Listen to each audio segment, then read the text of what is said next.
Hi everybody! Today we have an amazing episode. We're going to be talking about food intolerance. And I know I have a lot of patients and I have a lot of people asking about food intolerance. Like, what can you do about it? Can you actually heal food intolerance? What are the things that can help you to go back and eat the foods that you love? Then we have a lot of good tips and we have a very special guest that make sure that you get your pen and paper and take notes. Then welcome to Be Healthy Podcast, the best way to discover practical tips and holistic health information from amazing wellness experts, holistic doctors, healers, and even real people with incredible health journey stories to inspire you to become the best version of yourself. Hi, I'm Anna Marino. I'm a self-healing specialist, a physical therapist, a best-selling book author, and a public speaker. I heal myself before, and I know you have the power to heal yourself too. And today we will talk with Melissa Crenshaw, and she's amazing homeopathic. She's the owner of Homeopathy at Home with Melissa. She's a registered homeopath since 2000, and she has a lot of experience doing this. And then she's also a board certified lactation consultant since 2010. She teaches families how to take control of their own health care. And Melissa, thank you so much for joining us today. Thank you for having me. I'm excited to be here with you and talk about gut health. Yeah, it's a very, very polemic topic. Then let's get started. Before we get to all the details about the food intolerance, what to do, what not to do, let's kind of understand a bit more about what is homeopathy, because I think a lot of people don't know about it, or they know very little about it, or they may have some misconception. Then let's kind of start with clarifying that, and then we can get deeper into the whole food intolerance topic. Sounds good. I love homeopathy. And so, homeopathy is a system of natural medicine that has been around for over 200 years. And it actually uproots conditions without suppression. So, when you think about allopathic medicine, that that kind of medicine suppresses conditions and that sets you up for future chronic conditions. And homeopathy doesn't suppress, it actually helps, it works with your body to allow your body to express itself and express the condition. So we can make homeopathy from all kinds of things, herbs and plants and roots and flowers and minerals and metals and all kinds of things we can make homeopathy from. We can even use the poisons because they're safe in their homeopathic form. And homeopathy is not vitamins, herbs, supplements, essential oils. So sometimes people hear homeopathy and they think holistic, or they think that it encompasses all of those things, and it doesn't. Homeopathy is its own system of medicine, and it's affordable. Anybody can get it. You don't have to have a prescription, and you can learn how to use it for yourself. You don't have to have a homeopath, that you rely on, especially for acute conditions. In chronic conditions, you probably want to work with a homeopath, at least in the beginning as you learn. But for acute conditions, you can treat your family, and you can learn how to do that. And I love teaching people how to do that. Yeah, that's one of the things I love about what you do, because you have so many programs that actually teach people how to do their own. Like I call it pharmacy, right? Like we gotta create our first aid pharmacy with holistic products. And I think homeopathy is such a good solution for that, to add it to our toolbox, because it can be added to it. But having some things that we can just grab it when something happen acute, and instead of be like, oh my gosh, what do I do? Having some of those quick solutions make a lot of sense. And I love how you really reinforce that with the way you work and your courses that you teach. There are a lot of things people can just self-healing. That's like self-healing to the core. Big believer of that for sure. Then let's explain a little bit more to the audience, just in case they don't know about the diluted part of the homeopathy. Because I know you mentioned about poison. I know if you never heard that before, you maybe like open your eyes, is like, what do you mean? Let's kind of explain a little bit more of like, how does homeopathy dilute And even poison can actually become a good thing. Let's kind of clarify that. Yeah, so if you think about the Aconitum napellus is a homeopathic remedy, and it's made from a very poisonous flower. So in its whole form, that flower, if you even touch it, you could be poisoned. But if you ingest it, it's pretty, you're pretty much guaranteed to die. So it's really, really poisonous. So we take that poisonous flower and we dilute it and succuss it. So you would soak the flower. So just like you would make an herbal tincture, an herbal remedy, you soak the flower for a fortnight, and then you take 1 drop of that tincture and put it into 9 drops of an alcohol water solution, and that makes your 1X. And then you take 1 drop of that and put it into another 9 drops, and that makes your 2X. So you keep doing that. And we usually use a 6X, 12X for the cell salts and other remedies also. But so by the time you get to 6X, there's none of the original substance left in it. So then the next question is, well, then, we're just taking water. It's a placebo effect, and that's not true. So water carries memory. And it's the energy of the medicine. It's the imprint. It's the memory of the medicine that the water is carrying. And it's not just dilution, it's also succussion. So the succussion is what helps bring it up to the next potency also. And succussion is a hard pounding, of the medicine, of the liquid. So that's the X potencies. And then if we take 1 drop of that mother tincture, the herbal tincture, and put it into 99 drops of a water alcohol solution, then that's your 1C for the centesimal range. So then, you go 2C, 3C. So most of you have heard of 30C or 100C. Those are very common potencies. And that's what we use a lot of, is 30C and 200C. So that means it was diluted 30 times to the 100th power to make a 30C.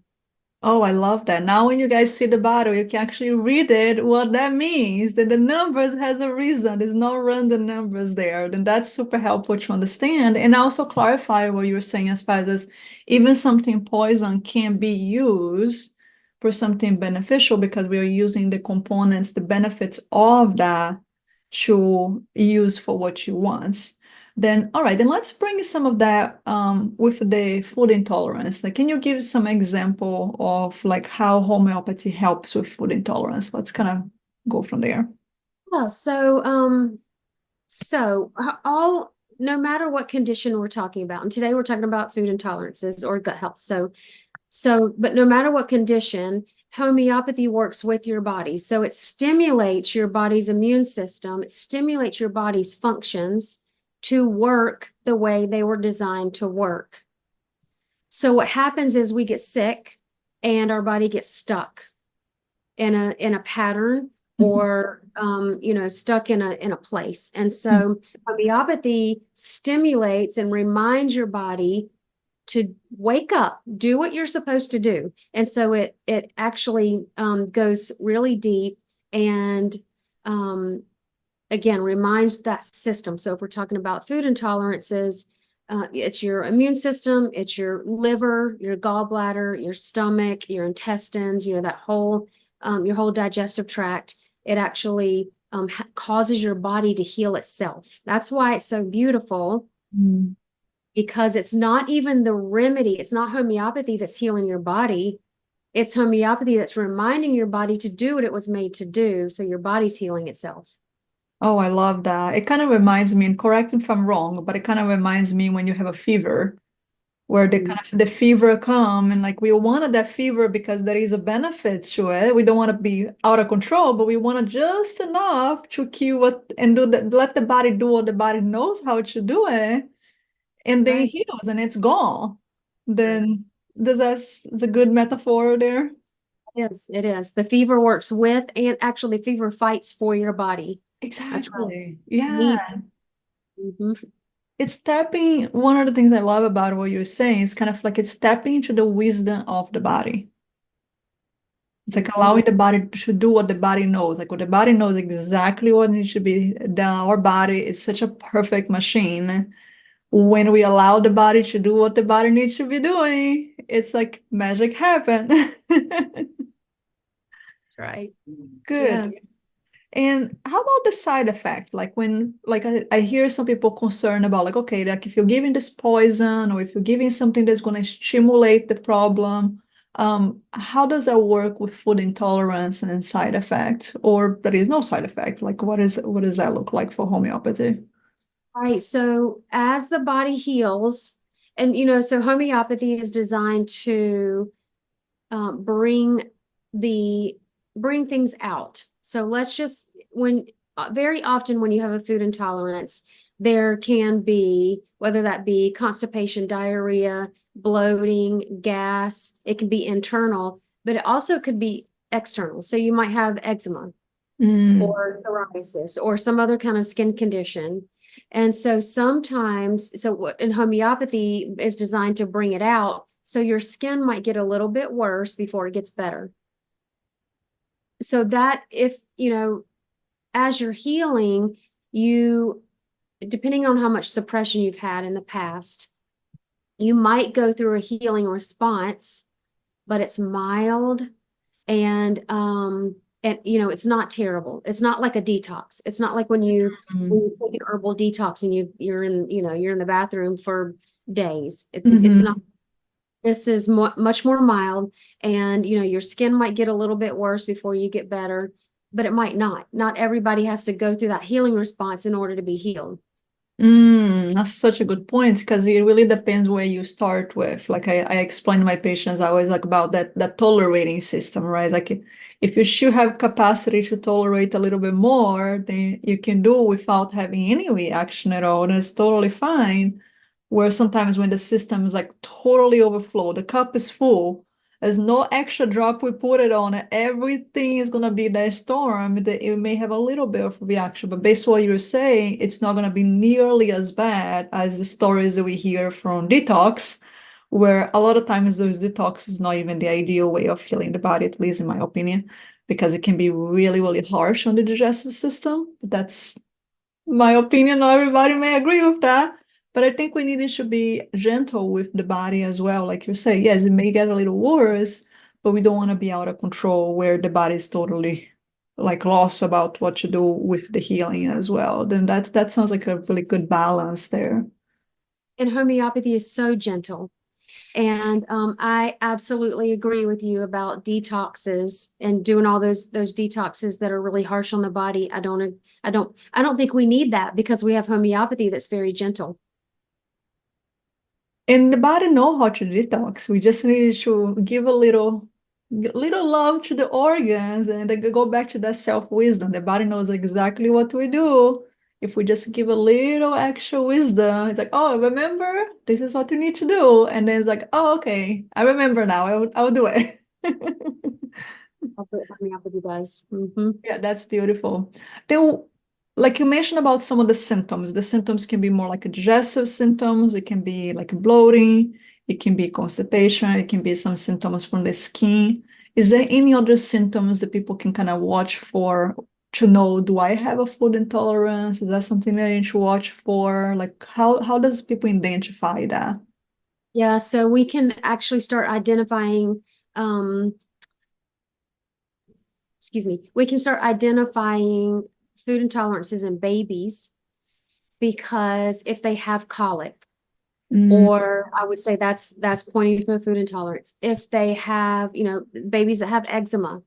And so I've even seen babies born with eczema. oh wow.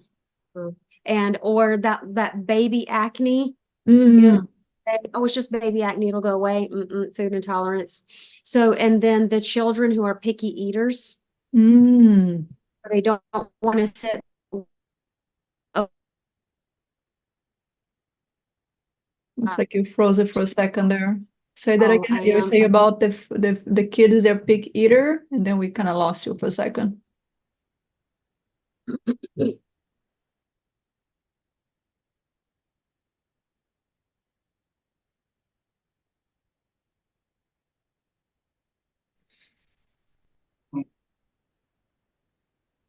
So, picky eaters, the children who are picky eaters, that's a sign of a food intolerance.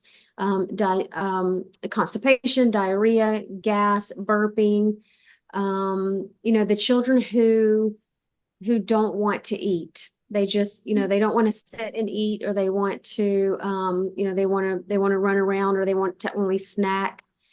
So we've kind of just come to say, oh, that's normal child behavior, when really it could point to a food intolerance behaviors. So the angry, frustrated, ADHD, all of these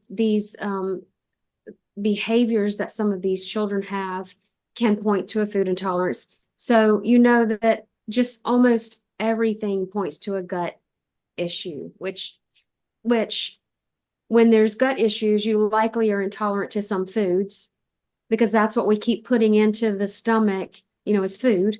And then it has to, it's trying to, your body's constantly trying to eliminate anything that is not agreeing. And so it's unfortunate we live in a world where our soil is terrible, and even organic crops are being sprayed from the air. So I mean, it's hard to eat a super clean diet. We do the best we can, but there's still stuff that we can't control.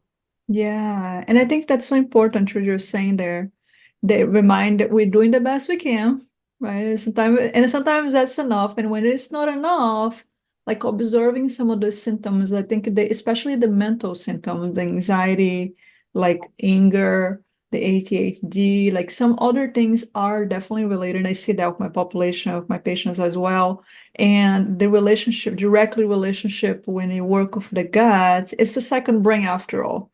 Right, like when you work with the gut, the brain get better, the emotions get better. It's so important to be able to have that holistic approach, looking at the whole body, what is going on with the emotions, what's going on with the symptoms, even the skin. The skin is the biggest organs that we have. Then if it's something, I always kind of joke with my patients, something's coming out through the skin, it's not coming out from the way they should be coming out, right? And it's like anybody that have any skin problem, definitely the food sensitivity is something to kind of be, what's going on there? Is that something that could be causing? Yeah, even cradle cap on in a baby, we've come to just accept, oh, babies just get cradle cap. Nope. When I'm working with these older children, and I'm talking to their mom, usually it's the mom, and and I'll ask, well, did she have cradle cap as a baby? Oh yeah. And I mean, and usually when they have, when they're older children and they have food intolerances that moms and dads are just now figuring out, oh, well, she can't have gluten, dairy, eggs, corn, whatever it is, then if I asked, did they have cradle cap? Oh, it was really bad. It was really thick and crusty, and they just scraped, and then I'll ask, how did you treat it? Well, they just scraped it off and put the coconut oil on it. And, because we really are taught, oh, it's okay. It's just part of being a baby. And a lot of babies just get it.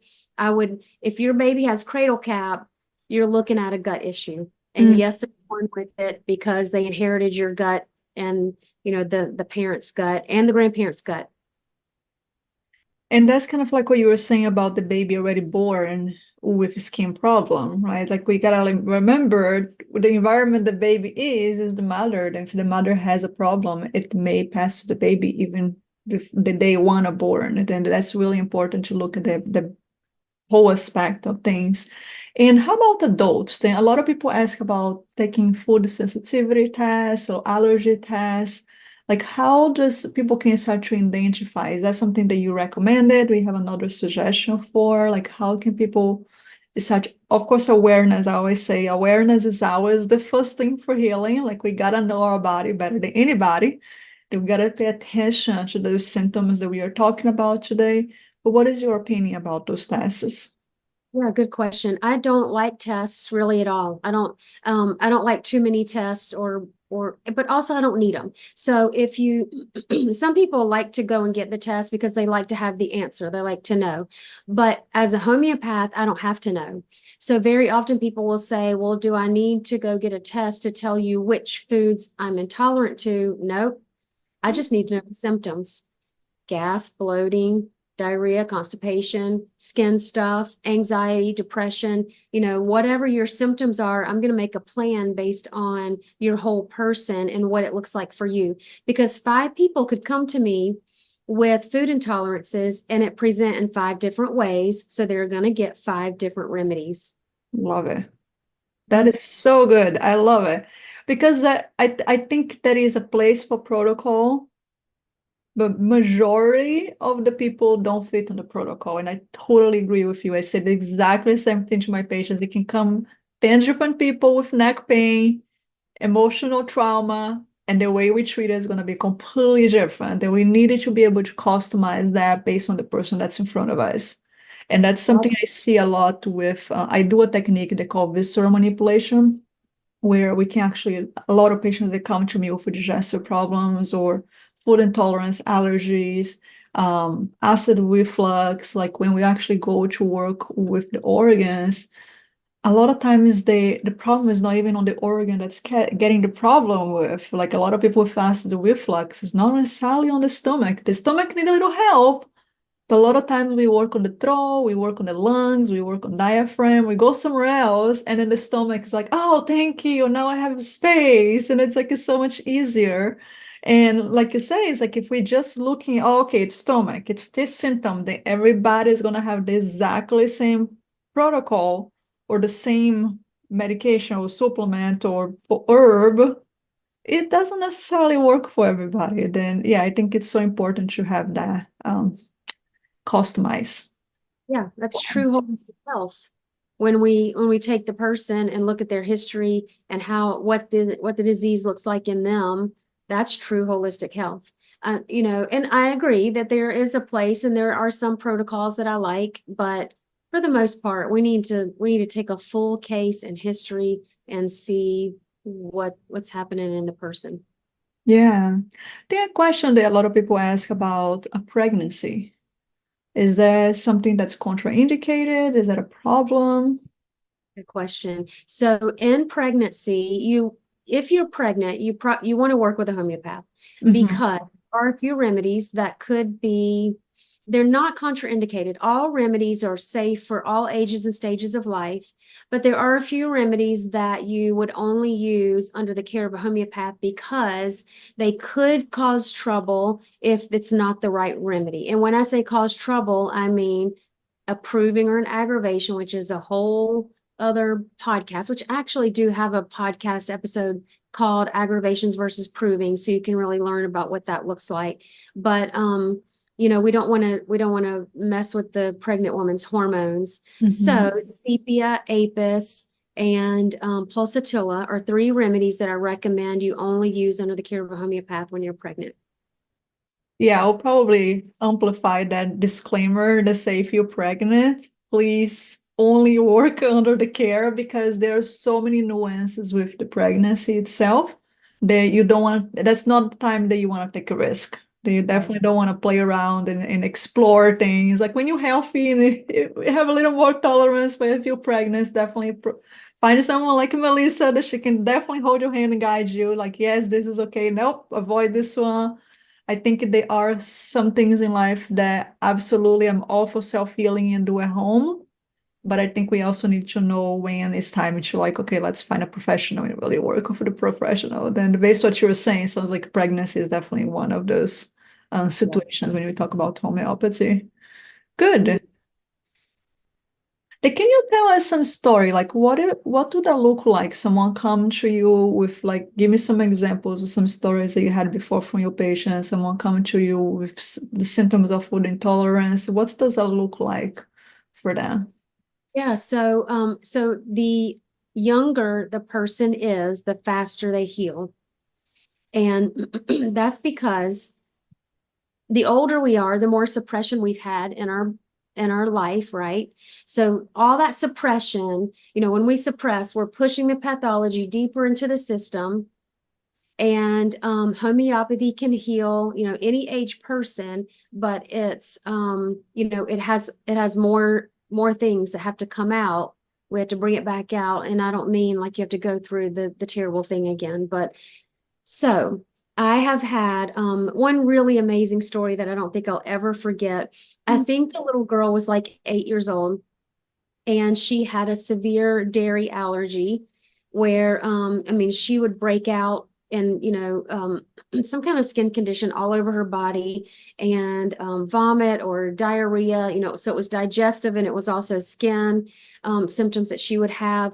And it took us, I think, 12 or 16 weeks. That's fast for homeopathy. So homeopathy is not a fast thing. We don't go into it thinking, oh, I'm going to take one dose of a remedy or even a few weeks. So sometimes we just have to come into it with some patience because it takes time.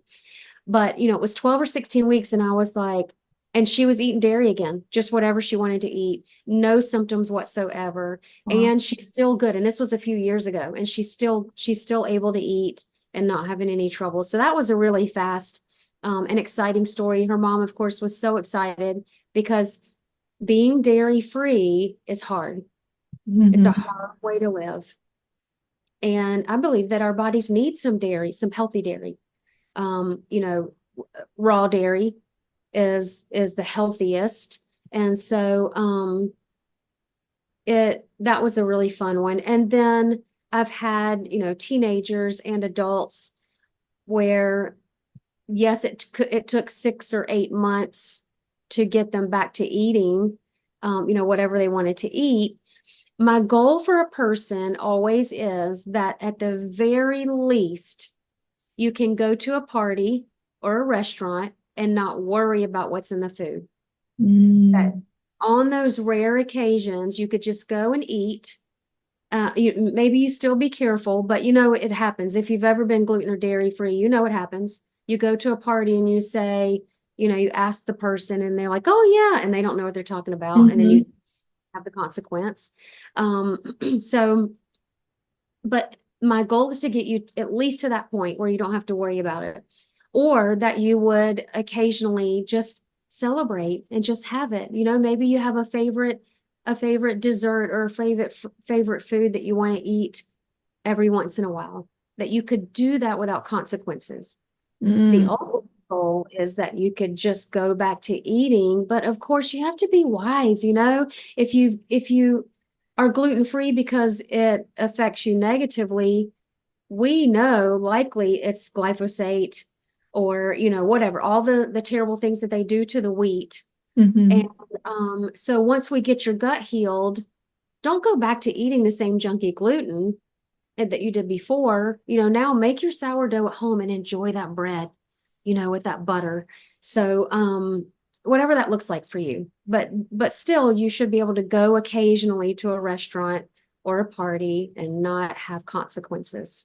I love that. Like, if you're listening to this right now, I'd like for you to imagine what if it's possible to eat? Not every day. I don't want to, nobody's here saying to eat junk food every day. That's not what we're talking about. But we want to have that possibility, like you say. I love that. Like, if you're going to a restaurant, and we don't know what's inside of the food, but we can ask all day long.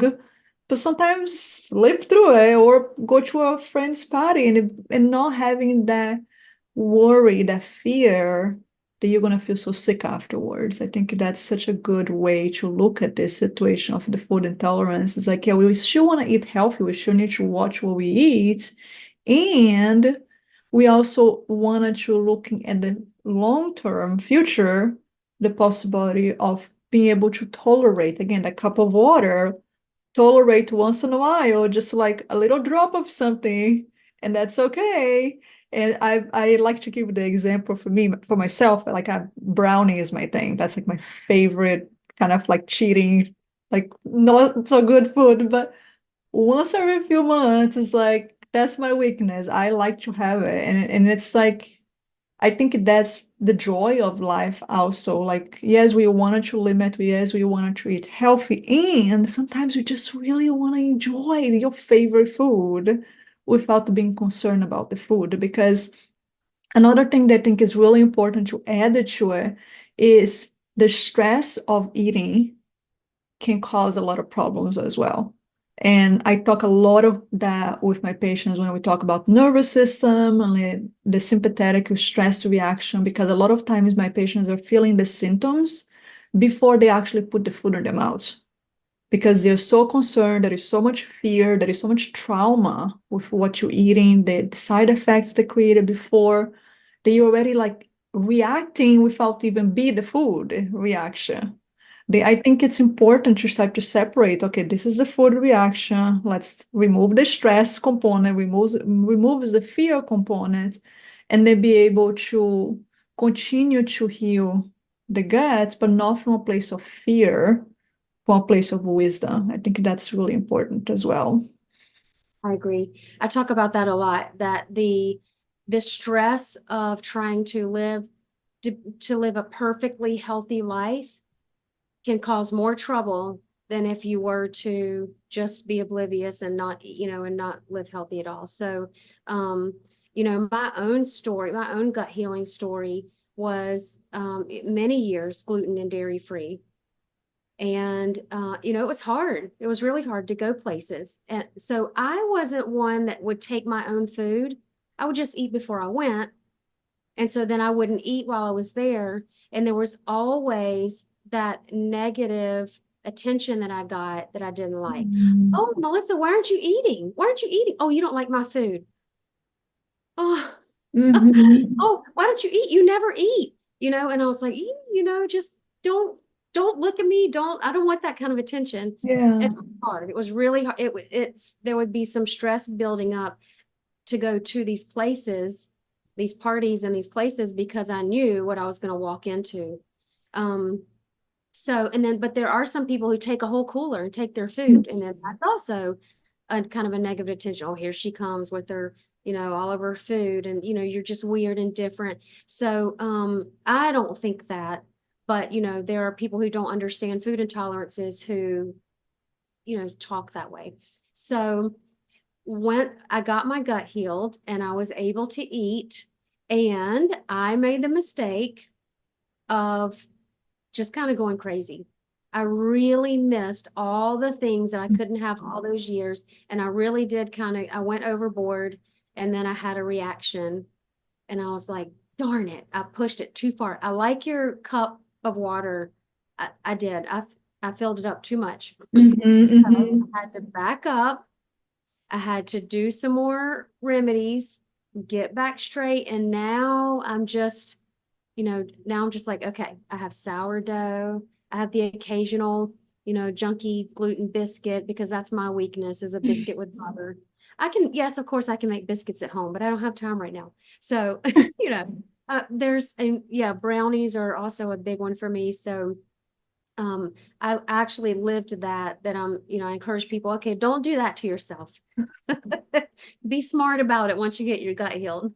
Yeah, and again, go back to the balance. Like I think when we come from that place of balance and awareness and honoring our body, then we don't have to be that eating like from a craving place, from emotional eating, from that lack. I haven't had in 6 months and I'm gonna eat this whole entire bar of chocolates, right? It's kind of like, I think also looking from that angle of it's okay if you are recovering from severe or mild food intolerance.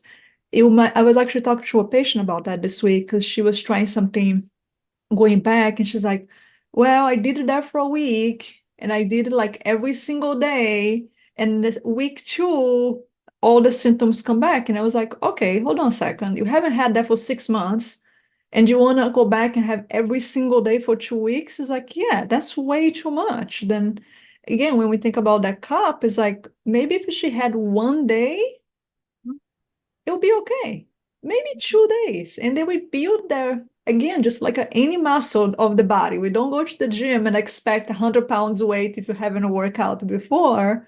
I think if we look at our gut from and our immune system from that place of strengthening, okay, can I build that slowly versus like, okay, I'm gonna take all of that I haven't ate for 6 months and I'm gonna bring everything again at once.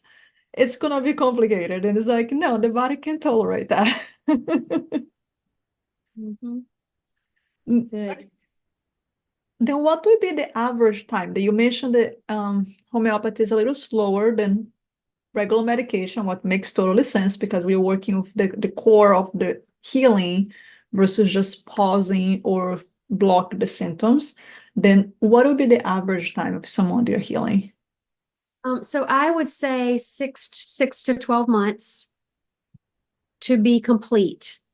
So every 2 months we follow up, and in the first probably 4 months, I just want you to take the remedies and don't test any foods. Exactly. But 4 to 6 months, go ahead and test a food just a little bit, so that we gradually reintroduce it and see how you do. But sometimes people accidentally get it and they're like, I didn't have a reaction. We celebrate that.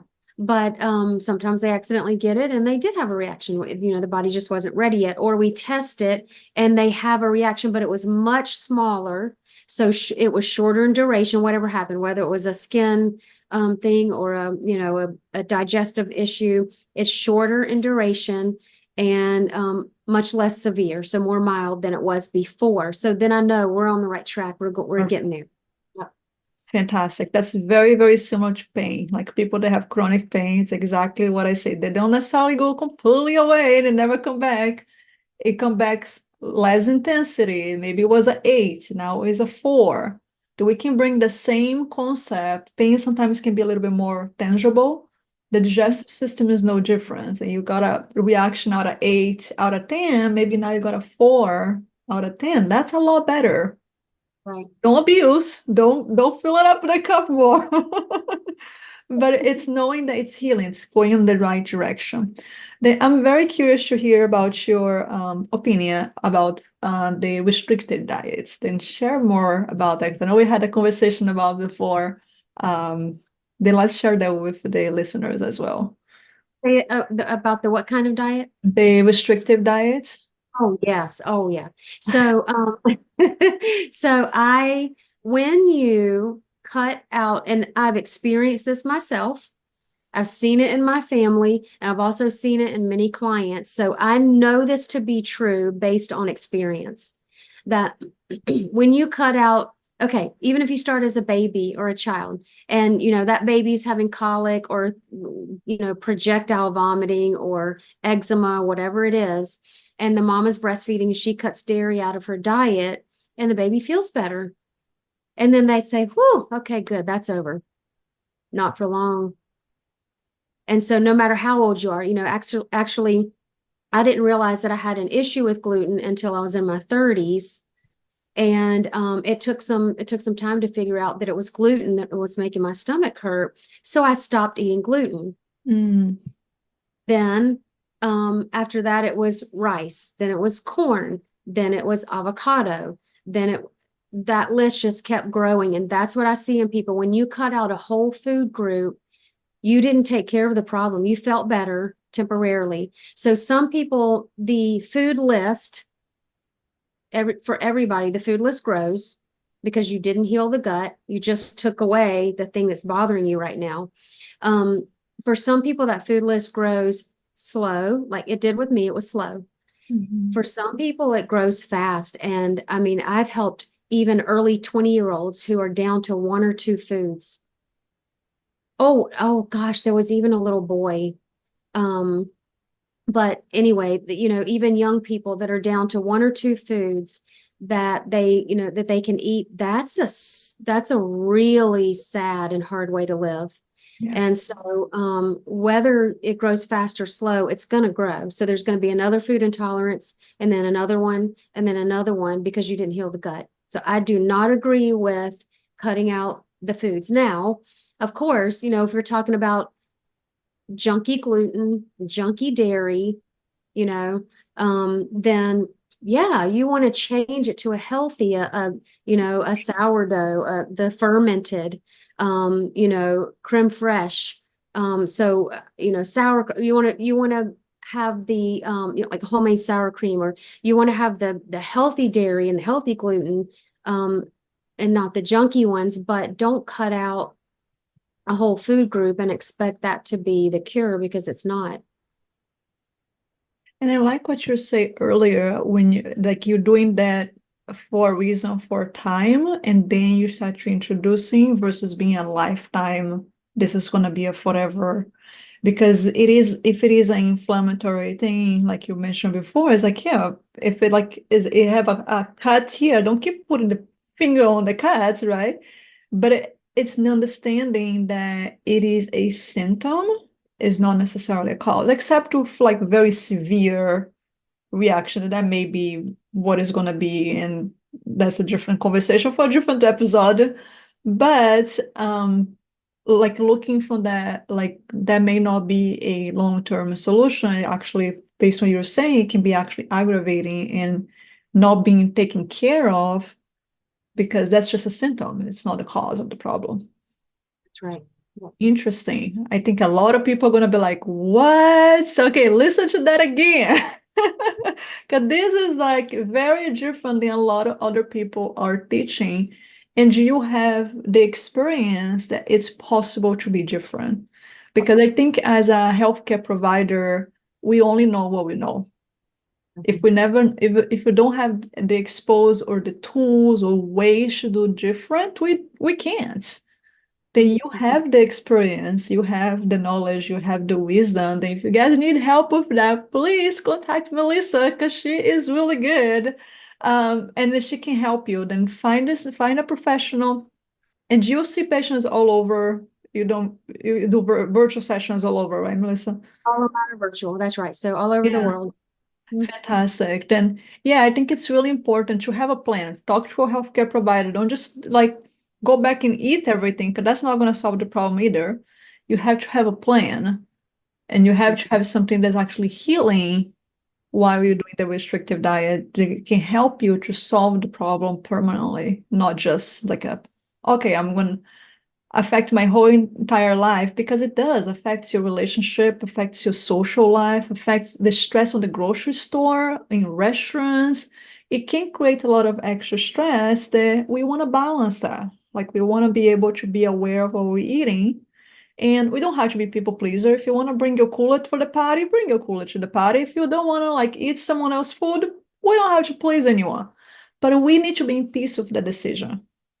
Whatever we decide that we're gonna, our philosophy, our beliefs need to be based on what feels good for us versus, oh, someone told me I'm never gonna be able to eat dairy again. Sorry, I'm just gonna have to live like this, and I hate it, and I'm miserable. And like you said, I have patients that it's like 4 different food they can eat.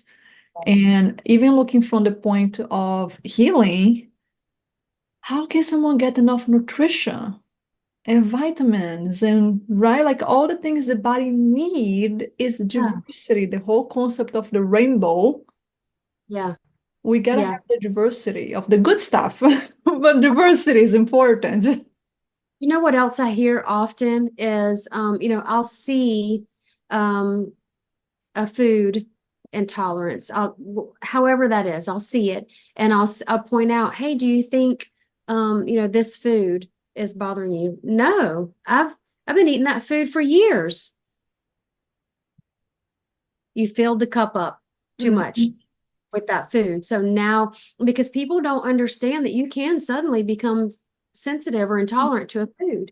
But a lot of people don't understand that. They're like, no, it's not that. I've been eating that all my life. I know, but now you're intolerant to it. And, Cup is full. The yeah, cup is full, you don't tolerate anymore. And it's like I always kind of joke with my patients. I say, the heart attack doesn't take a day to appear.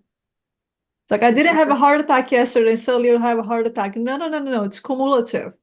It builds yeah, up. The immune system starts dropping or overreacting in some other cases. But things are cumulative. It builds up. The body tolerates, tolerates, tolerates, tolerates. And one day your body wake up and be like, okay, no more abuse, no more tolerating. You gotta take care of the body. Then yeah, it doesn't necessarily mean because you didn't have yesterday, then that's not the cause today. Then what are some things that people can do at home? Like if they have food intolerance, like what are some tips that you have that people can kind of start reversing and changing some of the benefits? So outside of homeopathy, or are you asking for homeopathic remedies, or are you talking about other things? Okay. Whatever you So want to give it to us. Give us some tips. homeopathy, I truly believe that meat stock is a big um gut sealer. So not bone broth, not bone broth. Okay, so there's a difference between bone broth and meat stock, and I have 2 podcast episodes on that. And so bone broth is the long cook. You put the bones in the water and the vinegar Mhm. and maybe some vegetables in there, and you cook it long. That's 12, 24 hours or even longer. That's bone stock or bone broth. Mhm. Meat stock is a short cook, and we use the meat, the skin, the bones, the vegetables. So when you pull, so for anybody with a leaky gut or more, serious gut issues, the bone broth can actually harm that it doesn't heal the gut. Oh, So wow. to heal and seal the gut is meat stock. And then once your gut is healed, bone broth is great. I'm not saying that bone broth is not good for us. It is, but not while you have a leaky gut because of the components the vinegar pulls things out of those bones that your gut can't handle yet because it's leaky. Mm.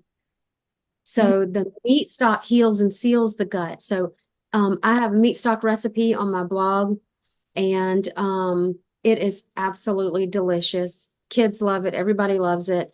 I actually don't like bone broth. I don't like the way it tastes, Uh-huh. but the meat stock is delicious. And, another just quick side note is you mamas who have been trying to get your kids, especially autistic kids, to drink bone broth and they're fighting you on it, they don't want it. It's because they know their body doesn't, it's not good for Banana. it's not good for their body. So autistic kids really should not be. And I'm getting my information from the GAPS chef, Monica Corrado.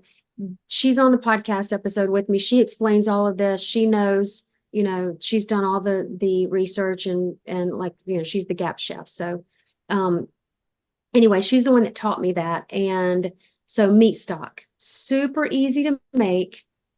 Super easy. I mean, I just throw all the stuff in the pot. It cooks for 2 hours, and then you eat the chicken, or or you put it in a recipe or whatever you want to do, and drink that meat stock. It's delicious. And that's everybody can do that. That's super simple. Wonderful. Then we're gonna make sure that we add some links to the show notes. That if you're listening, you want a recipe, I'm gonna add Melissa's meat broth recipe there. And also, what's the name of your podcast? I'm gonna make sure that we added that to the show note as well.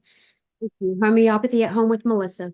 Oh, that's easy enough. There we go. And we're gonna add all those links on the show notes to make sure that you check all the show notes details for that. Okay, then that's a great tip. Is there any other tip that comes to mind? Is someone there having food intolerance that can? I know homeopathy is probably harder to say something because it's so different for each person.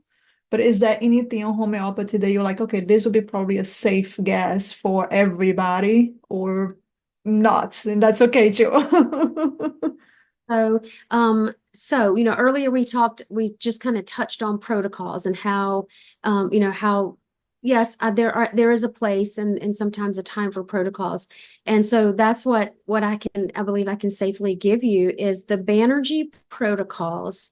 I really do like a lot of them. There are some that I've never seen work yet, but I love the Banerjees. They did a lot of great work.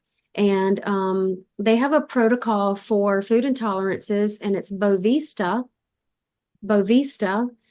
200C every other day or every third day. So just one dose, start with every third day. And you could do that for 8 weeks. And well, like I said earlier, would probably want to do more like 12 weeks. And then you can reassess your symptoms. So, are you having less bloating, less gas, is constipation, skin, diarrhea, whatever your symptoms are, food intolerances, are they getting better?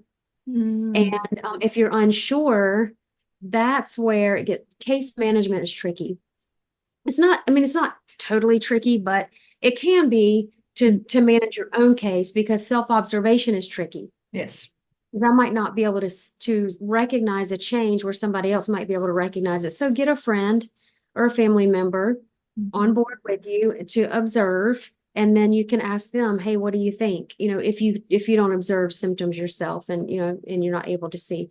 Because the thing is, after 12 or 16 weeks, if there's zero change, nothing has changed, you have to stop taking that remedy.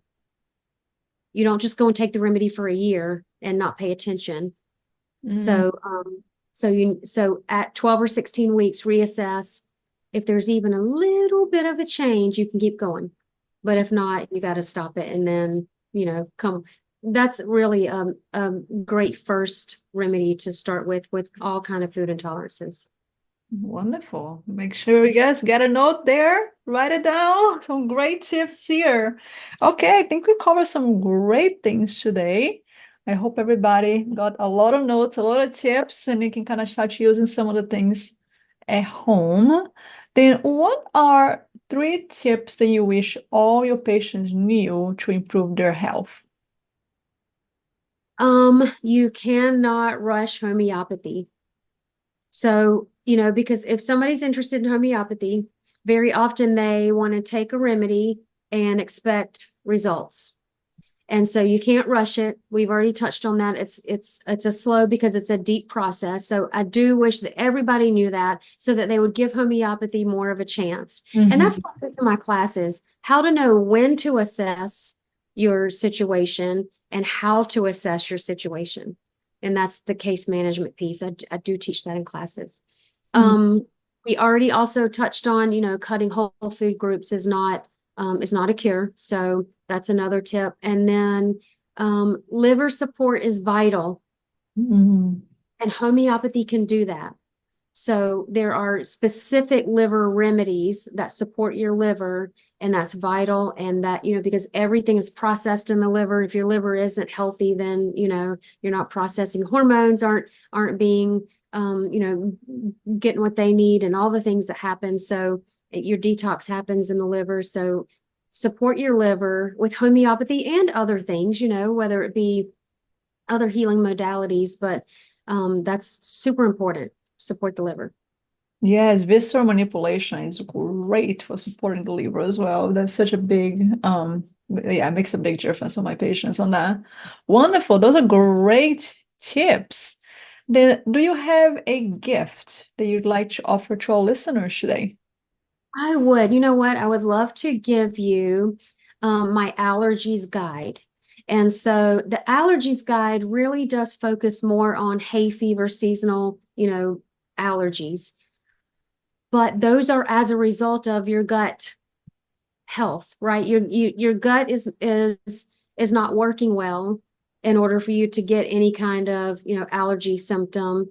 And so my allergies guide really does walk you through which remedies to use when, and what the symptoms might look like and when you would use which remedy. So we'll put, I'll send you a link directly to that guide, so you can just stick it right in your show notes. And then, also, I know that some people will listen to this afterwards, but I am going to teach a class really soon. It's actually on March 19th. Of 2024. So if you listen to it after that, then, you can come and work with me or take a different class. But March 19th, I'm going to teach a gut health class and how to use homeopathy to heal your gut. And that's on my website. Wonderful. And what would be the best way for people to contact you? And I'm sure a lot of the listeners will be like, okay, I'm ready. I'm done with this food intolerance. That is another way. Then let's get started. And like, what is the best way for them to contact you? So melissacrenshaw.com. And I have a courses tab. So if you'd rather just take a class, I've got a list of classes that you could take. I have a mentorship program, so you could jump in that, and I could really coach you in using homeopathy. And then, or you can go to the Make Appointment tab and just make a free 15-minute phone call with me. We can talk about your health goals, and then I can tell you how to get started that way, just in a one-on-one consultation. Perfect. Many different options. Then Make sure that you guys check out the show notes at www.behealthwithanna.com /podcast for all the links and all the resources that we refer today, because Melissa gave a lot of good resources. And make sure that you check out the show notes for that. Thank you so much, Melissa, for joining us today and for sharing all these wonderful tips. You're so welcome. Thank you so much for just trusting me with your listeners and inviting me to come here. My pleasure. And thank you so much for listening to today's episode. If you enjoy, make sure you subscribe to our channel, leave us a review, and share our podcast with anyone that you know that needs to improve their health. And if you are watching this on YouTube, hit the notification bell so you can get notified whenever we upload a new video. And if you are ready to reclaim your life and heal from chronic pain, join Be Health Academy. Be Health Academy is a science-based program that offers accountability, pain science education, stress management techniques, ways to shift mindset, increase body awareness, techniques to release the trauma from the body, and so much more. With the right resources, you have the ability to heal yourself. And you don't have to do it alone. Let me show you the way. Join Be Health Academy. And that's it for today. Keep it up with the good work. I will talk to you later. And until then, be healthy.